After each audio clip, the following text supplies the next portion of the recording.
This is Between Hooksets. I'm Jason Walter from In Through the Outdoors with my partner in slime, Kurt Underhill from the fishing crew. I know we're still ice fishing season, but the weather outside today, I was expecting an over-the-shoulder hook set there. No, because I went ice fishing. I know you did, but with how nice it is, I feel like we should be boat fishing. Well, probably, and with our guest tonight being a soft bait engineer for Berkeley, I probably should have just given it the heave-ho and let her rip. But no, I'm still ice fishing. I was on 15 inches of ice. Every once in a while, I'd walk across, where the snow melted and then froze last night. It's got a little crust, and then you crunch on the water and like, whoa. But, man, I'll tell you what, a good 15 inches of ice, but a person does have to be super, super careful. There's no doubt about it. Our guest tonight's got a great story to tell. He told it on the Midwest Angler podcast. He's been on the news, and now he's on our show. So excited to have him here tonight. And it was a bit of a scheduling thing because all these guys have families. Dan Spengler, try to get him on the show. He's got a family. And Kyle's got a wife that works at night and things like that. So we're very excited to bring Kyle Peterson onto the program tonight. So, Kyle, great to have you here. Yeah, great to be here, guys. How's it going tonight, buddy? It's going good. Really good. You got to be riding high, huh? I'm feeling pretty good. Life feels good right now. Yeah, that's good. Yeah. So, I mean, if people don't know that are watching and haven't tuned into the Facebook world, you had a pretty tragic thing happen, but turned it into an amazing outcome because of you. But before we get into that, let's know a little bit about Kyle Peterson. I know I found out today, and Jason told me that you're the soft plastics engineer for Berkeley. So let's hear a little bit about you, your backstory, your life, and your career. Today's Wednesday, the 29th, so I have officially been at Pure Fishing 5 years, I think, to the day. Wow. So this is my work anniversary or whatever they call it. 5 quick years. Congrats. Yeah, cool. Thank you. Yep. So you're the soft bait guy. Yeah. And I do anything and everything, gulp, max scent, power bait, that people touch their hands on pretty much. Okay, so how about is it the Minnonator? Help me with that. Minnotator. Okay. Yep. All right. So, I've got a couple of those in my bag. I'm going to try those for ice fishing. Were they intended for open water, or I honestly, if I get on walleye or I get on bigger perch, I'm going to try to use those. Yeah, we got all the way down like a little 2-inch size, all the way up to 4 inches. Yep. Yeah, and that's what I've got. I've got the two. I think one looks like a regular shiner minnow. The other one looks kind of like a little rainbow trout kind of thing. Yeah, we tried to take all of rigging frustrations out on that bait. It comes pre-rigged, super realistic. We tried to make no jig head onto the soft body. It's married together, and then we jam-packed it with colors. So if you've only been at Berkeley 5 years, what did you do before this, and how do you become a soft plastics engineer? Crazy story. I actually have a degree in building trades, so construction, for 12 years. I actually went to school for it. In high school, I wanted to do fisheries management. Love fishing, outdoor stuff. I was the kind of guy that was skipping school instead of skipping school to go fishing instead of actually being in there. I noticed that was really cutthroat, hard to get into. The pay wasn't the best. The longer you got in there, the more you moved up. The other route was creative design or graphic design. Graphic design. I liked working with colors and stuff. I did some t-shirt designing in high school. Just didn't feel right. My dad was a construction worker. I loved working with my hands. Instantly went that route, got a degree in it, and then I was in that for 12 years. Actually, after college, I'm gonna see if you guys even know this. This is gonna be digging deep, but do you guys know what a spoon plug is? Yeah. Buck Perry? Yeah, Buck Perry. Yeah, Yeah. so Buck Perry changed my life. Reading those books, Mine too. yep, A Gentleman by Corey Allen, turned me on to him. It's so funny. Everybody will spend hundreds of dollars on fishing gear, but no one will invest in, the actual knowledge of what fishing is and where it came from and the meaning of everything. So I spent the $100 or whatever for the guide. Horrible read. It's god awful read, but it's got so much good information in there that changed the way that I thought about fishing. It's no longer fish are hungry and feeding to eat and like fill their bellies. It's more, they're reacting to stimuli in the water. Every single lure is a tool. There's no such thing as a bass bait, a walleye bait, a trout bait. Like there's nothing that like you're trying to stimulate a response of a fish. Um, Instantly got obsessed with it. I started going, why? And from there was the creative garage stuff. I was in my garage, I'd carved topwater lures. Um, and then most recently, it'd be about 6 years ago, um, I had made a muskie bait. I was heavily into muskie fishing. That was my favorite fish. That's all I fish for. We didn't really have a tool at the time to do what I wanted. I wanted a big, basically a giant grub, with a big tail that moved a lot of water, but just absolutely hung there in the water. So I super sculpted wooden lathe, made up this prototype lure. I ended up giving it to my buddy Grant. I made a couple or whatever. I said, "Hey, try this out." It was so crude, like flashing everywhere. This looked garbage, but he went up to Vermilion and caught like 8 muskies in one weekend. And he's like, "Dude, I gotta have more of these. I gotta have more." And um, I'm like, "Oh yeah, yeah." Like, and then it was a silicone mold. It was super hard to pour. There was like the plastisol was cooling down so fast. I was getting dip marks. So I went to a CNC shop just in the local town, and I showed them what I wanted, and they would have to do the CAD, and they quoted me like $1,000. I'm like, oh boy, that's a lot of money just to make a lure for my buddies and I to fish. But I kind of like enjoyed that process of doing that. Um, Ended up telling the guy to go ahead, and the tool came back at $5,000. Best thing that ever Oh, happened to me. yeah. Five No times doubt. what I wanted. So then I'm like, okay, I'm gonna have to sell these to pay for this mold. It's no longer that. So I did a little um Shopify website, Peterson Lures. Um, Kind of did some in like just Facebook marketing stuff, and I launched the website, and I sold like $4,000 in the first week, like 20 grand in the first month. Jeez. Yeah, it was amazing. I was like, holy cow, but it sucked because I was not fishing anymore. I was going to work, and then I'd come home, print off the orders, go to the garage, make the baits, package them up, sell them the next day, and just a horrible cycle going again. Like it was insane.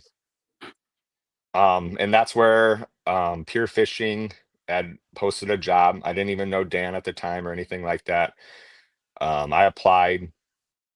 I didn't get the job.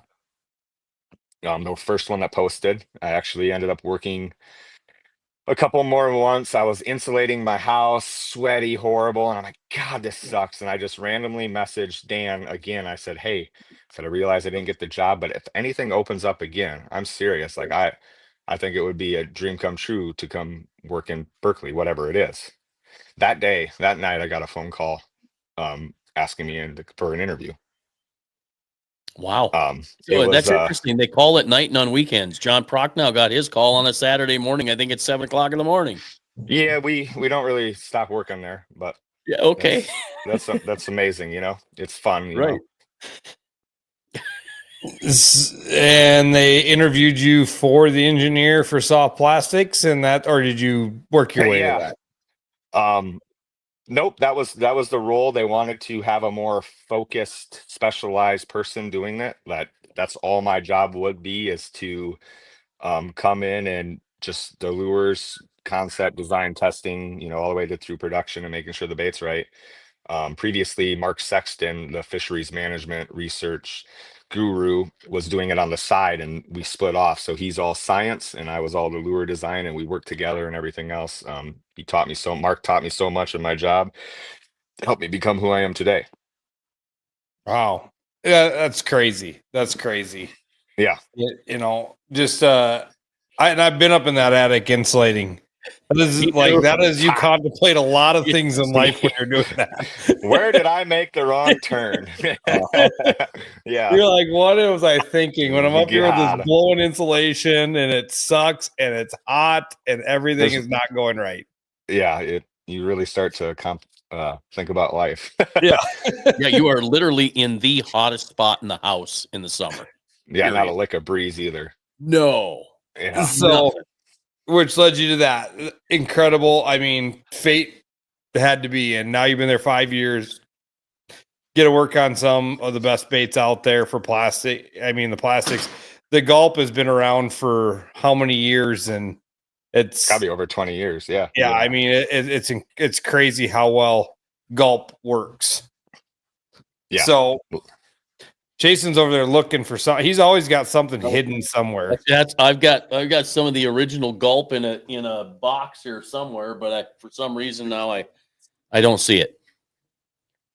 But Anyway. the reason we had you on tonight is you had a pretty what you thought was going to be an uneventful night turn into a pretty amazing thing. And by just a little bit of talk to you, I don't think it's really about you being a hero here, but it's I more actually of hate the term. yeah, Right. But it's more of you did what you thought was right in the moment. And why don't you go in and tell your story about this from the start of the night? Because I read your Facebook post that you said I was reluctant to put this out, but let's hear the story from you. Yeah, I'm gonna actually back you up a day before that has happened, because this is where it started. My daughter's 4 years old. She had swim lessons at 4 o'clock. For ordering for me to take her to swim lessons, my wife was working. I had to leave work at like 3 o'clock, drive down, get her, take her to swim lessons, which is totally fine. Work would let me do that, no problem.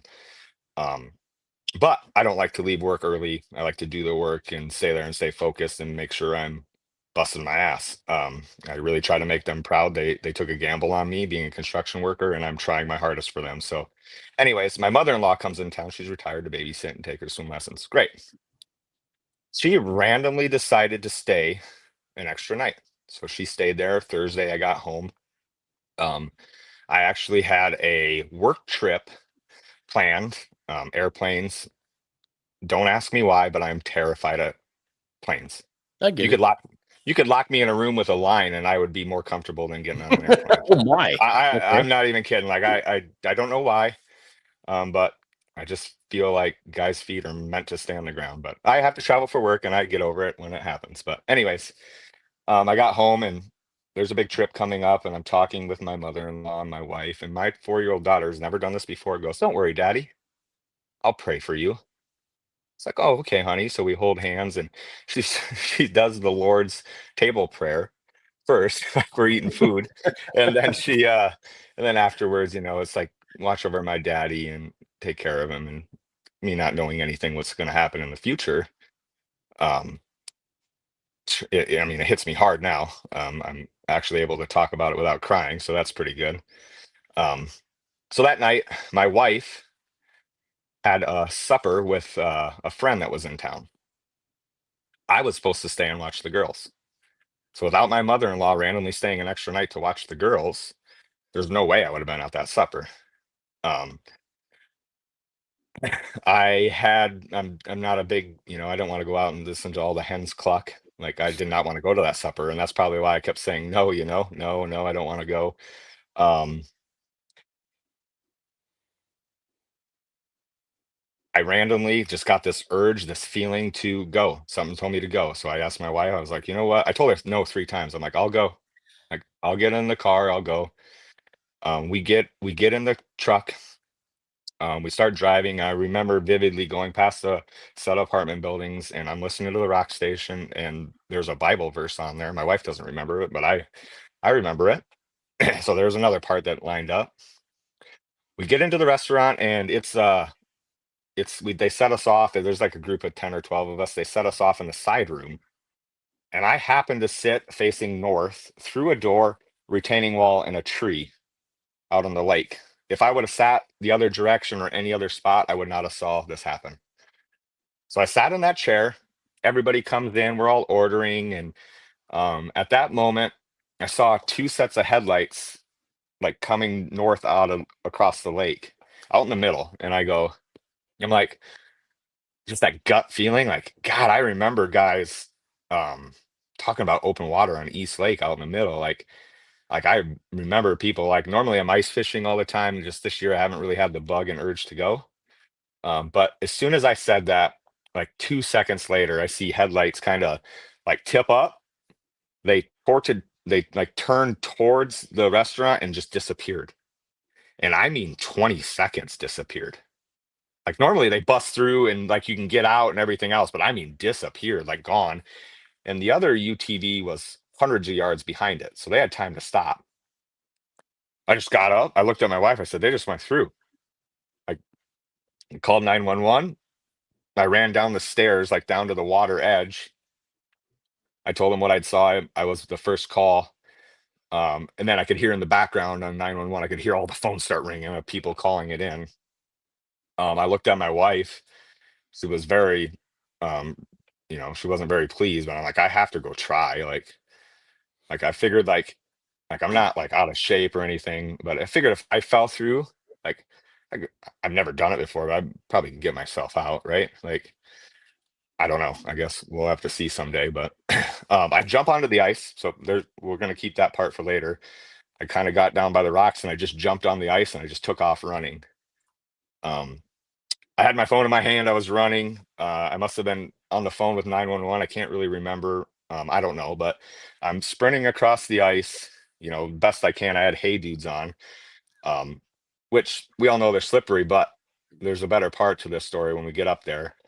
I run across the ice. I get about halfway or three-quarters of the way there. Like I've been running for 10 minutes by now. Um, I can really hear the woman frantically screaming. Like I can't, her screams are still there in my head and her saying, I can't hold on any longer type stuff. And I yelled at that point, like, I'm coming, like I'm hustling as best as I can. I try to hit second gear and really try to get up there as fast as I can. But like you're running and like your feet are like wanting to do the splits on you a little bit. Like you're just like you're all over the place. But um I got up there and all I could see were two heads just sticking out of the ice. And everyone's yelling, go to the girl first, the woman first. So I run over there and I get like 10, 12 feet away, and now I'm moving pretty slow. The ice is really damaged from the impact. Um, I like walk up and I'm trying to tell her to get her feet flat. Everyone's supposed to get your feet flat and like try to swim on top of the ice. There's no heave or ridge. It's just like ice right to water, like perfect seam. Um, I'm trying to tell her to get her legs up. She's instructing me that she can't move her legs anymore. She can't. So I'm like, what do I do? I just walk up, I take my jacket off, and I flipped it over to her. It landed right in her hands, perfect. She was able to grab it, and I just kind of, I didn't fall. None of this slipped. None of this happened. I just leaned, and I kind of did a control fall. Like I wasn't like panicking and moving my feet. I stayed calm, and her elbows popped up, and then she wiggled in her belly and her chest, and I got her out, and I pulled her back to safety. I said, "Stay here." Um, and the man was, I'd say, it's hard to remember all this, but I'd say he's 20 feet, 30 feet from the woman, like well ways away, and he is right under above the UTV. The UTV is probably 20 feet down. And now I know what happened after hearing the story, but the ice looks like shattered glass, and it looks about 3 inches thick. The UTV knowing now, had flipped over upside down and was pointing its headlights up on the glass or on the ice, and it just glue like the ice just was just glowing, and I could see a narrow path that I was able to walk on. And same thing, this guy, he had his elbows like he was trying to freeze his elbows on the ice. They had been in the water for 15 minutes by the time we looked at the phone calls of when it happened, and by the time I got there, it was 15 minutes. He was trying to freeze his jacket down to the ice so he didn't have to hold on. And then his legs were up underneath like 90, like he was seated, and he couldn't move either. But same thing, I took that path. I got up there and I flipped him the jacket, and he was it's a harder pull, but he's stronger, right? He kind of popped out. The other people said he came out a little harder than the woman did, but I was able to get him out. Drug to safety, got him on his boots. He was able to walk. We put the female between us on our arms, and I just kept saying a little bit longer. I tried to stay as positive as I could. Um, I mean, the restaurant looked like this big off in the distance, like up on the hill, like where all the lights were. Like it's probably over like a half-mile run out there.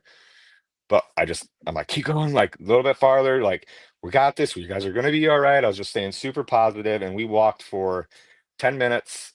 Um, and then I could hear the big fan boat and the lights turn onto the lake. And they met us half. Oh, sorry. I called my wife after I pulled him out. I said, I'm okay.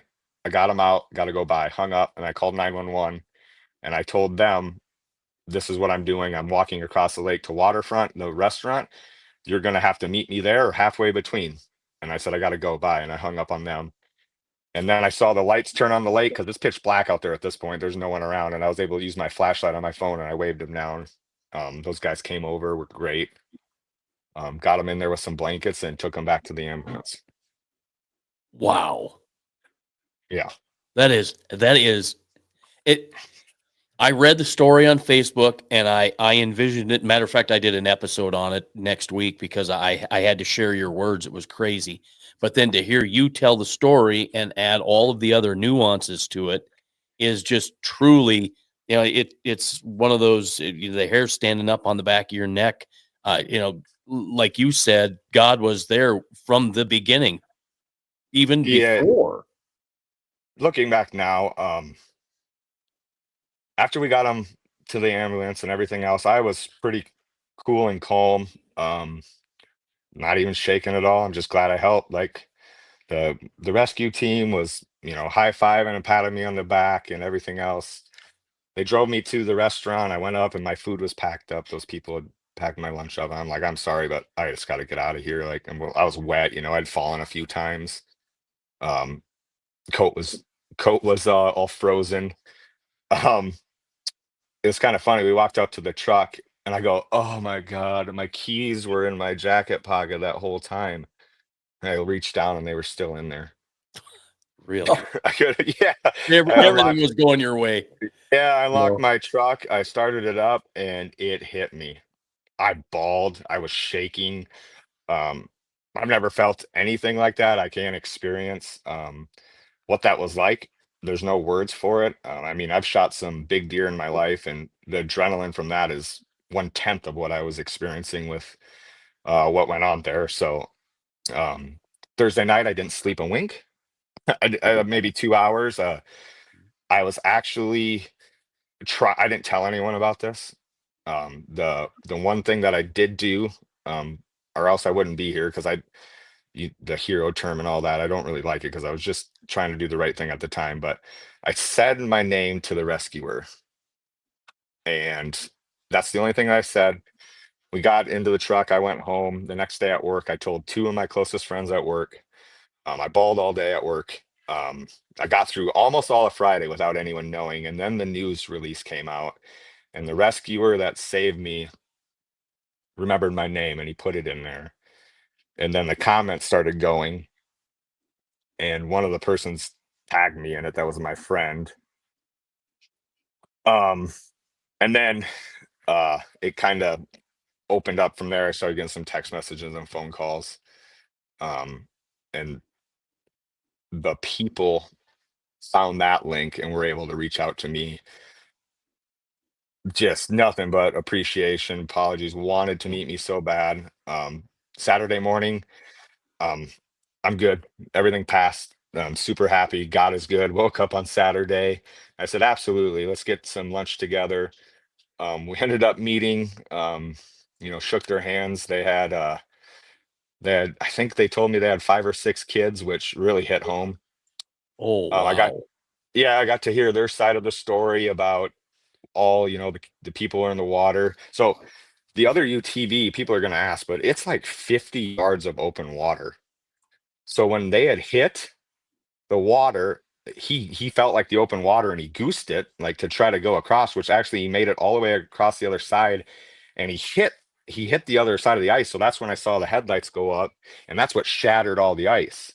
Oh my. So he told me when he was holding on, it was only 2 inches thick, right where the edge is. I'm sure it concaves back going Yeah. back, but it was 2 inches, so it was all shattered ice. So he had goosed it, hit it, pinned up the one side. So that's when I saw the headlights turn towards me. She couldn't get out on the passenger side, and that's where that guy grabbed her and threw her out, and that's where he got up. So that's why they were separated so far. Ah.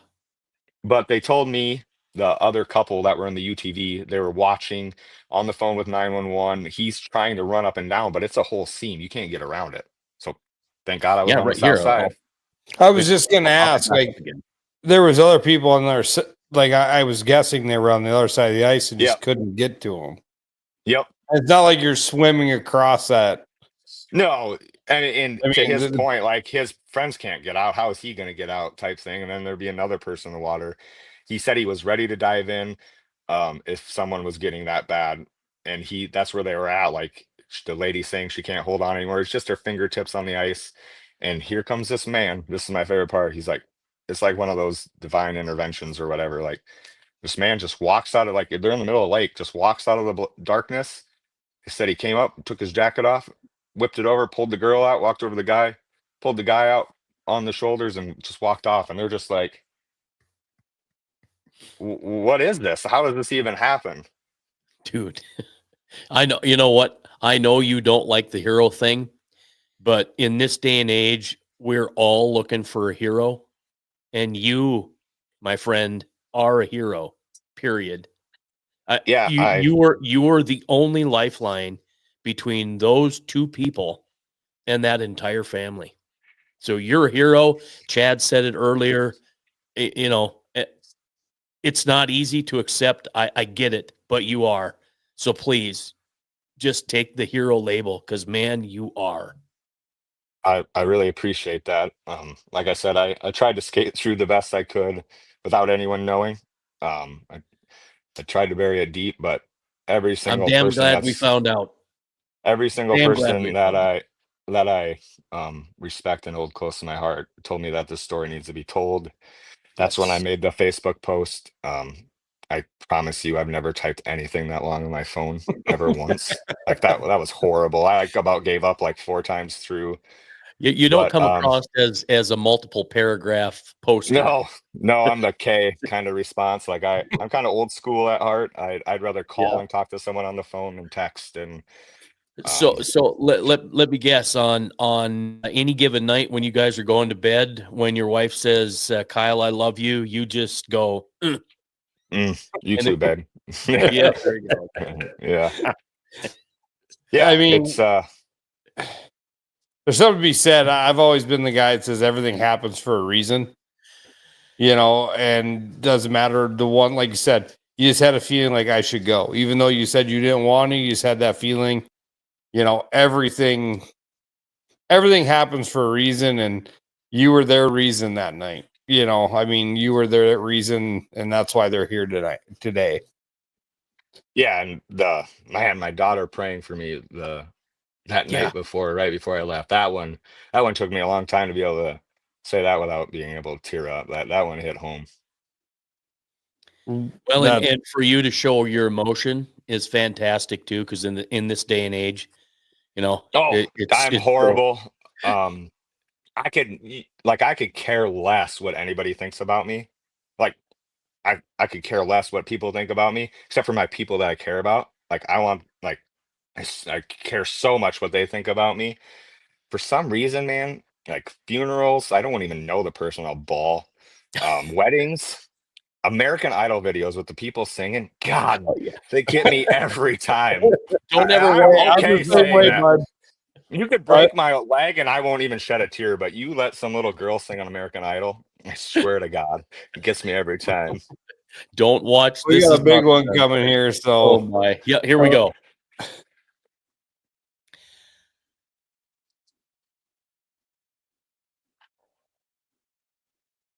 Wow. Wow. I Yep. appreciate that. That's yeah. amazing. Yeah, that's very well said. Yeah. It is.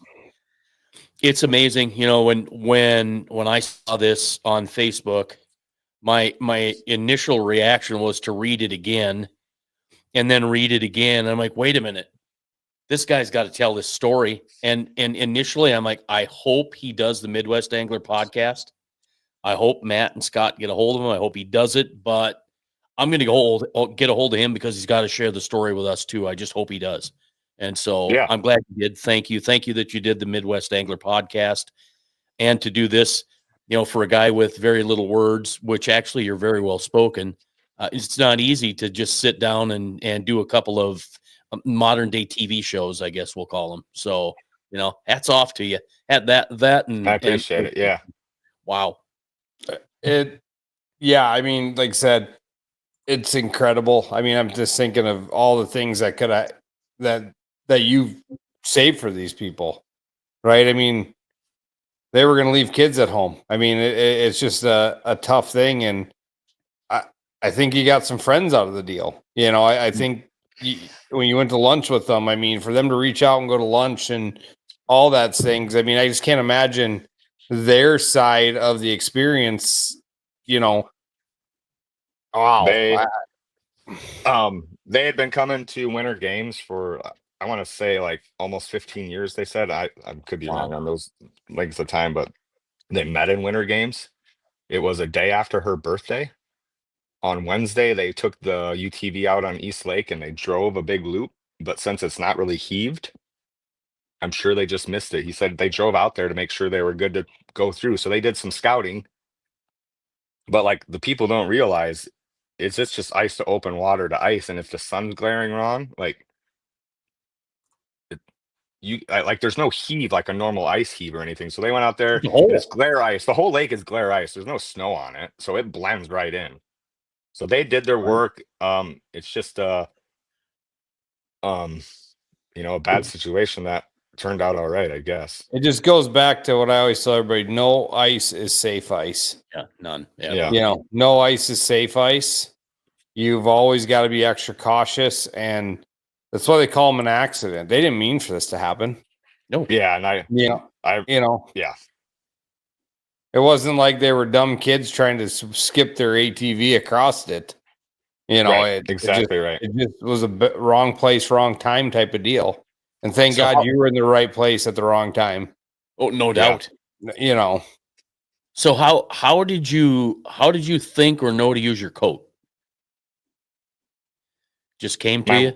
It wasn't a training thing. It just no, it's not a training thing. My wife has always said, like, I have this amazing ability to think on my feet and like bad situations. okay. So speaking of your feet, you said there was something about the hey dudes. Oh, and jumping on the ice. Yeah, we thank God to bring that up. Sprinting across the ice, I took a couple of diggers when I got there, but I don't know, and I haven't tested it because I don't normally wear hey dudes ice fishing. But when I got to the spot to pull them out, there's water all over the ice and everything else. I never slipped once. Really? I never slipped. I don't think hey dudes are going to be in my fishing repertoire. Right. I need some. I used to be known at the Mobridge Ice Tournament for the guy that wore flip flops because we always fish in our lodge ice shack, and I go to the rules meeting in the weigh-ins and flip flops, and everybody be making fun of me. And I'm like, hey, when you have a lodge, you don't got to worry about your feet getting cold. So I mean, I was always that guy, and I know flip flops. I mean, they work pretty good on the ice. But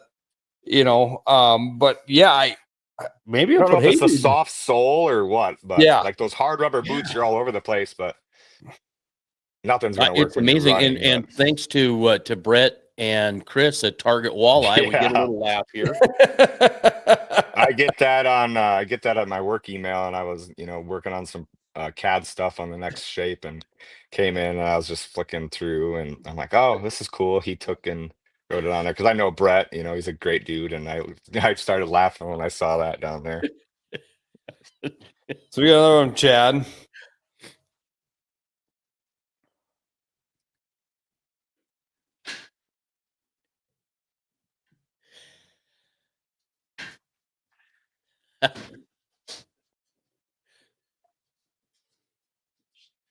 Are they talking to me? I'm thinking Chad's talking to you. Yeah. A new suit? Oh yeah, For right. ice? Yeah, a cold snap. I'll say it. Right, Chad? I could say it out loud. Yeah, cold snap. The cold snap float suit. Yep. I think you're going to get one because of the heroic rescue there, pal. You just graciously accept that. Thank you so much. Yeah, there you go. You just say thank you. Yeah, that's Chad. Thank you. Thank That's you, truly Chad. amazing. But, I I get mean, out ice fishing like normally quite a bit, but for some reason this year I haven't gone. And I always tell everyone that loves ice fishing, it's because they can't catch them in open water. I mean, muskies really don't bite. Don't really catch that well through the ice. That's true. Well, I went out today and I didn't have much luck. I have better luck in open water than I do on the ice, but I just don't have luck anytime I go. That's why I run tournaments instead of fish them. So,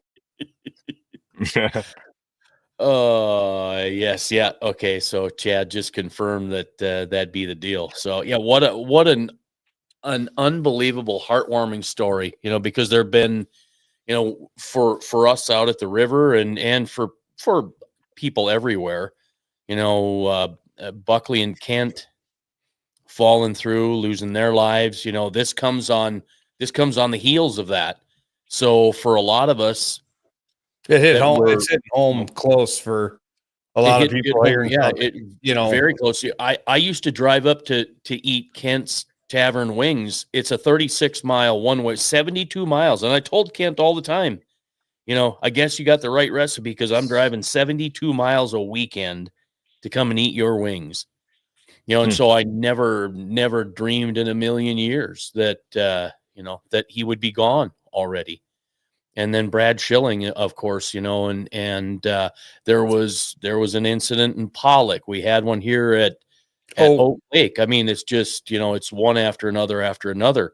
So, the good Lord gave us a great story with the two people that you saved, and you being the man with the S on your chest, So you might be getting a phone call. No, it's very possible. But you think about that, he's most certainly he's the guy with the S on his chest right now.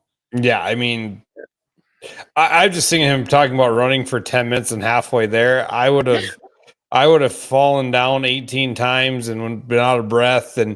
But in those moments, it's a moments you just don't know. You must have got a phone call there, huh? I got a phone call. It happens. We know it when it goes black. We know it goes on. But I was just telling Chase, and I said I'd have fallen down 10 times and been out of breath, and I don't know if they probably would have to come rescue me. Sorry, and thanks you for saying that. I jumped onto the ice. I got a picture of it, but it's all heave. We all know the shoreline. Yeah, it's like heaved up. There's open water. I jumped on.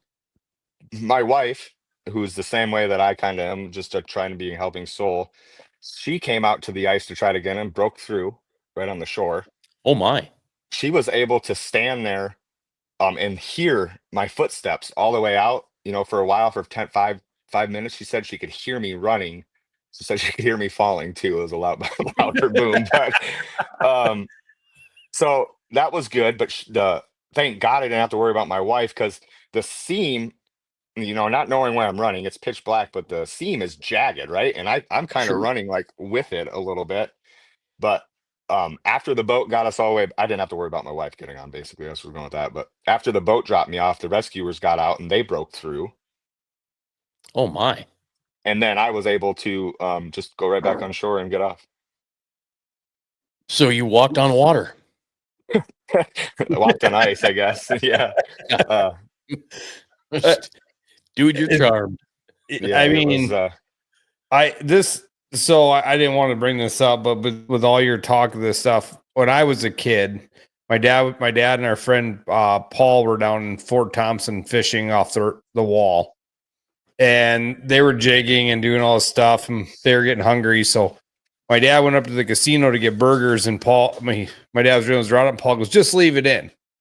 Well, my dad gets back down there, and he's watching Paul sprint along the rocks with the landing net, and he's like, he lost my G Loomis. I'm going to kill him. I'm going to kill him. Well, a kid had slipped off the wall in the fast water.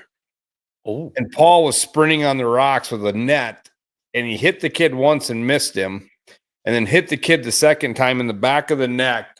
And then he started yelling, grab on, and the kid grabbed on, and he pulled him out of the water. wow.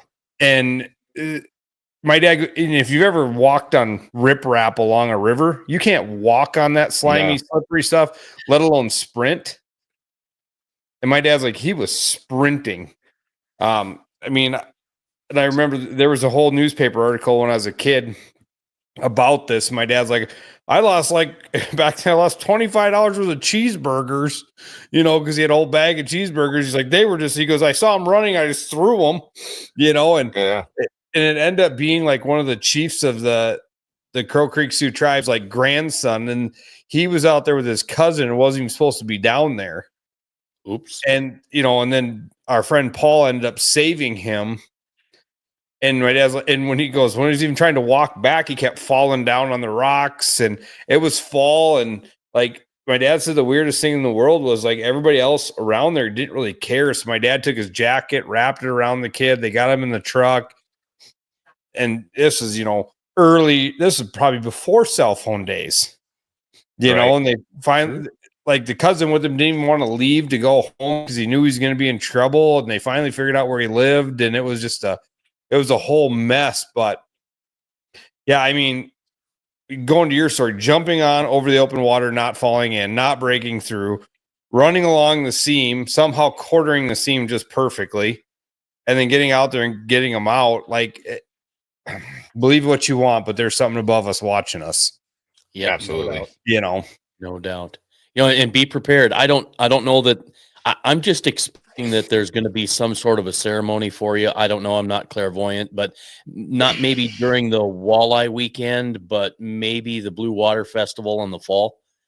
I just expect somebody's going to have a little ceremony for you and present you with something because they should. If they don't, they should, because well, like Chad says here, you're blessed. And you had God with you. You were in the palm of his hand, and he helped save. And I don't even know that we know these folks' names. I don't even know that's been publicized. And maybe they don't want their names to be said, and that's just fine. Maybe they did in the news article. Did you happen to talk about them on the Midwest Angler podcast? I asked them if it's okay if I share the picture in the story. They said absolutely. I know what that event did to me. I can't imagine what it did to them. Right. So yeah, I respect their privacy. I kept their name quiet, but they, in a way, I've said this to a few people, but I haven't really said it to the media or mass people like you guys. But in a way, they saved me a little bit. You truly understand after going through that. What's really important, when I got home and gave my girls a hug, they were sleeping. I didn't care. I woke them up. right. I just hugged them, and that right there is the true meaning of life, and makes me slow down a little bit more. Not just running through. I'm not probably going to miss that next swim lesson. Even though this one Right. worked out, I'm going to go to the next one. So, and I went today. It was actually today. I went to the swim lesson, and Good. just taking a little slow down. You don't have to be running through life so much. How fast paced the world is today, but it helped me away too. God works in mysterious ways, no Yeah. doubt. And it's So- fantastic. You're very lucky, very blessed. What did your wife say to you when you got in the car? She just was supporting me. She didn't really say much. There was nothing to say. I was kind of just uncontrollably shaking, bawling in a way, but I wasn't sad. It's just emotions coming out. I can't explain it. Well, all that adrenaline built up just came out. Yeah. I mean, Makes sense. I love deer hunting. There's nothing better. I used to get it when I catch a big muskie or a big fish. You get that little shake, little creepy shake. And deer Right, hunting, you're right. deer hunting, you can't breathe. This was 10 times deer hunting. yeah, Yeah. I mean, you just, Oh, She's been man. she's been a lot nicer to me lately. I'll tell you guys that. That works in your Remember next favor time, too, Yeah, then. next yeah, time you yeah. get mad, you'd be like, "Hey, just remember what I do." Yeah. The only time you can brag about it. There's suppers on a plate and brought to me and back rubs. So it's not all bad, guys. I love it. All is good. Yeah. Yeah. All is good. I mean, what a story. I hope it didn't wreck your ice fishing. I hope you still stay in ice fishing. I hope they still, you Get out never on the- know. They get out in the ice. I mean, it'd be a hard thing Yeah. to do. I broke through a couple times in my life, but never to where I was in, fortunately enough, I was in safe no, it's not safe situations. It wasn't a terrible situation, scary enough, but Yeah. Yeah, same thing. I probably won't go much this year. I went down south and crushed some big crappies with my buddy, and we were on 3 inches of ice, catching like 16 inches. But it's like, I don't think so anymore. I think I'm done for the year. We have a lot of open water actually here from the goose holes. Oh, Tons. sure. Yeah, And we right. it's like 50 degrees. Like I walked outside, like I need to be casting. That wind starts blowing around from the south and opening up the lake. Last year I fished out of my boat in January 1st, and we fished in February. I'm really hoping we get an early spring again. Well, Yeah. I guess I'm coming down there then because I don't know what it's going to be like up here, but I'm getting ready. I feel like casting really bad. Yeah. Yeah. we got a big ice fishing. Well, the Pier Winter Fishing Weekends is coming weekend, and you can fish from ice, shore, boat. So anybody listening, just remember, this ice isn't safe. We have 50-degree temps. The little Ice picks. picks. Yep. The Yep. $10 picks, no matter Get what 'em. the ice is. Wear them like a necklace. Yep. Anything. I mean, not knowing. I mean, maybe that would have changed the situation if they'd had them on. Maybe. You know, Yeah. Yep. Well, the fella probably could have pulled himself up and saved his wife, but it was not meant to be that way. His fingernails were bleeding from trying to get on the ice and pull himself out. If I would have been a little bit smarter running out of the restaurant, I should have grabbed my silverware, and then I could have slid the silverware to him instead of my coat. But I mean, it all worked out, so that's good. Worked perfectly. Hindsight might be 20/20, but what did your wife's friends from out of town say when you just got up and ran off the dinner table? Where the hell's he going?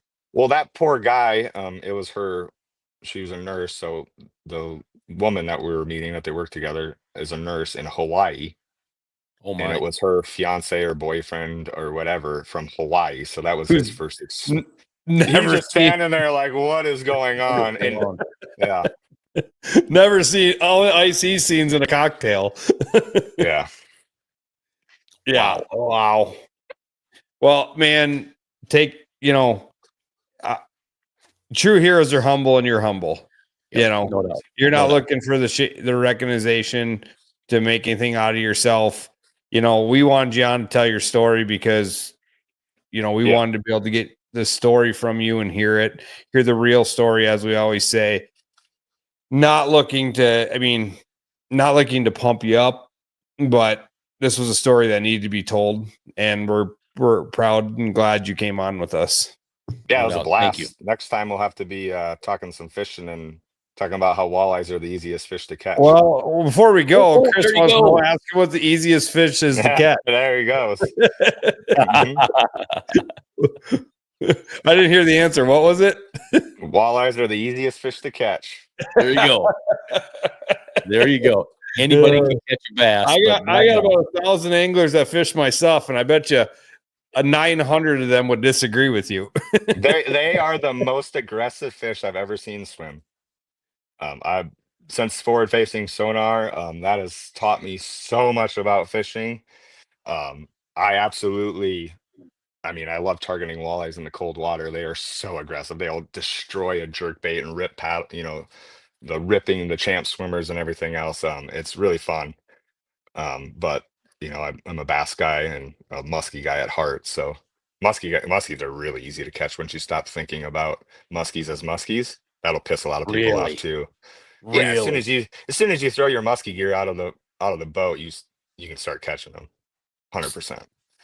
Yeah. So- So the next time I'm in town, I'm going to send you a note because we need to sit down somewhere, and I don't care where it's at. If it's at the Dairy Queen, and chit chat. I want to talk about spoon plugging and all that structure fishing stuff with you someday. So hopefully, hopefully we'll be able to do that. And you can ask Dan. I'm not going to bug you. I'm not going to hound you. I won't follow you home. But No, we just need to we could bring sit up the on. fact that your favorite crankbait's a money badger, and you don't want to tell anybody about it, or you didn't think that was gonna go by, Hey. huh? I thought we we made gotta it- get a money badger in there. Well, we made it through without that. But yeah, And we're really liking. I'm really liking the new. the finisher. The finisher. Gosh, just Amazing. completely. Yeah, our My tail biggest- race.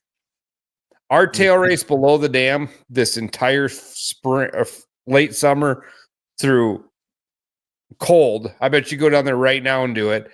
I was down there one night throwing what we always throw, floating wraps, countdowns, that stuff. And these guys up from us are just absolutely destroying the fish. Well, I happen to know them, go up there, and they're like, we're throwing these things.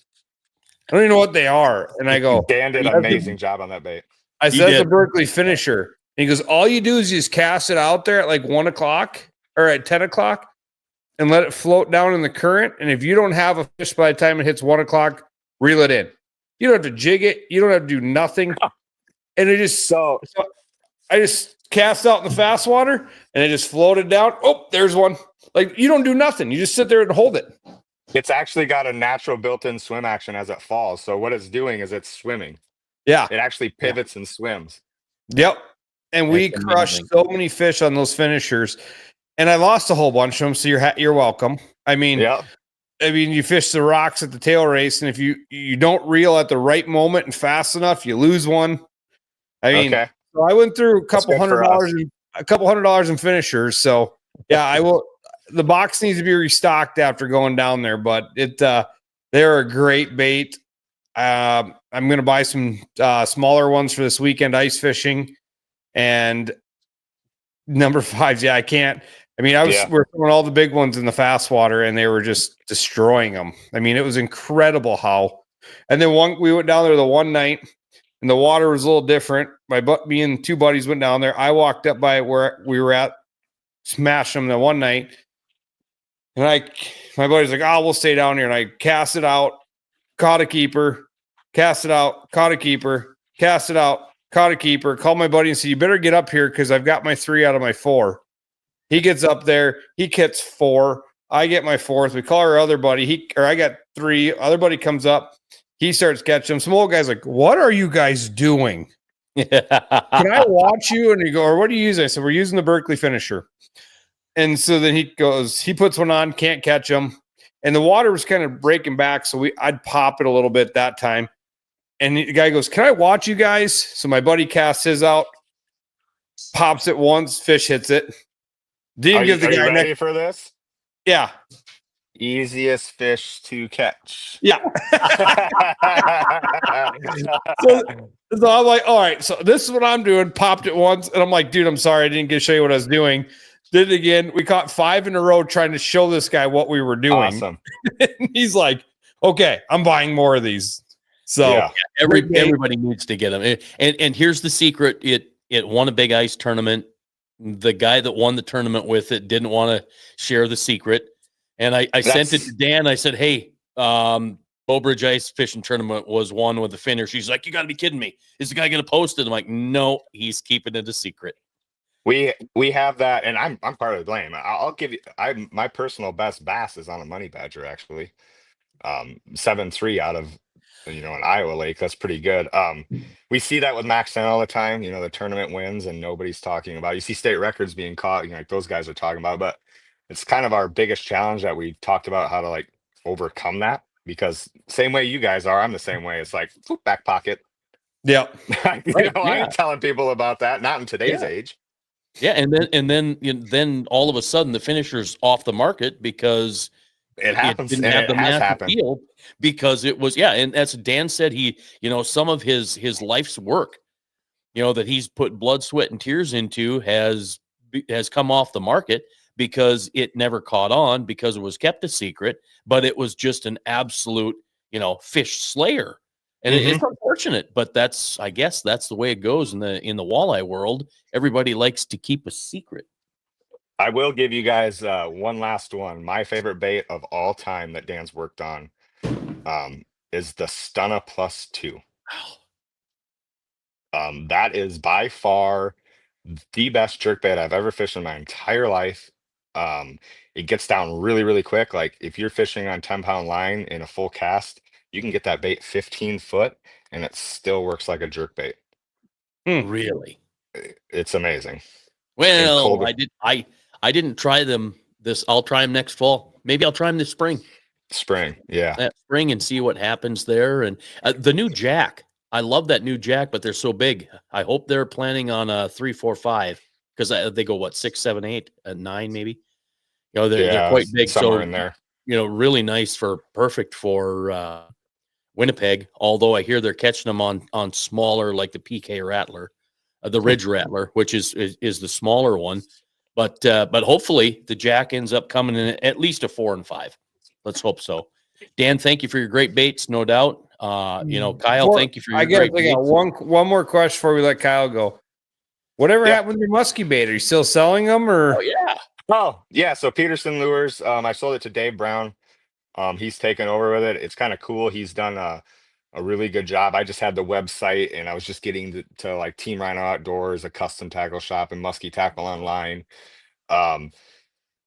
He's taken it and he's got it in Fleet Farm and some other big stores. So I still go in the store and I know I could reach out to Dave anytime I wanted and get some, but I still buy them off the shelf, pay full price just because it's kind of cool to see that and proud of that. That's really my first work on the shelf, now. It's really cool seeing, I design stuff that's in Japan, Europe, Australia, like it's all over the world now. And that's kind of why I took the job too. Was the reach so far, right? I could impact so many people. My greatest moment in fishing, you see the tournament wins and pros, but I driving my boat, and some little kid, he had to have been like 8 years old, and he's just a diehard like me, bank beating, doesn't have a boat, but he is fishing every single day, casting, doing anything. He holds up probably like a 5-pounder, I'd say. And he's like, I just got it on this Berkeley gill. He has no idea who I am. I'm just a bait I did. And like his smile on his face, like that's what it's all about. It was I will never forget that moment. Like I'm just driving along, my boat going out to fish, probably scouting for a tournament or something. And here's this kid just cloud 9 pumped. And we were able to do that for him with Berkeley. So that's awesome. Amazing. That is amazing.